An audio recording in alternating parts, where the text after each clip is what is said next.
Is the time right now. Parents of high school students, listen up.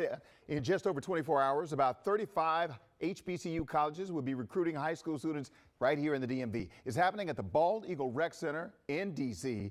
I just had a chance to talk to Brian Howard, who helped organize this event, about why it's so important to expose kids in Southeast to HBCU culture.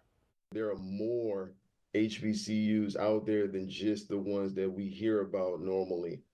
You normally hear about the Howards, the North Carolina A&Ts, but they may not hear as much about the Alabama states, the Jackson states, the Mississippi Valley states. So I try to expose kids to places outside of the normal DMV dynamic. So that's the goal here. Right.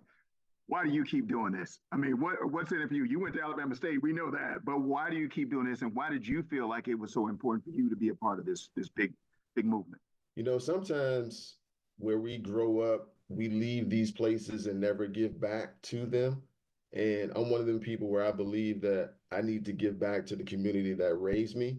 And so that's why it's so important to make sure that the next Brian Howards or the next Wisdom Martins, we're building those kids up. And by way of that, through higher education, so they can attain these degrees and make themselves marketable. All right, the fair is free, and it's that's in the Bald Eagle Rec Center is in Southwest, not Southeast. That was my mistake. But it's open to anybody who wants to come. No registration is required. The event will take place at the Bald Eagle Rec Center, which is on 100 Joliet Street, Southwest DC, and it goes from 10 a.m. to 2 p.m. You know who's going to be there too? Who's that? Hampton. Yeah, and Wisdom Martin, Yeah, okay. Jackson State. The Commanders have their new quarterback. Coming up after the break, Des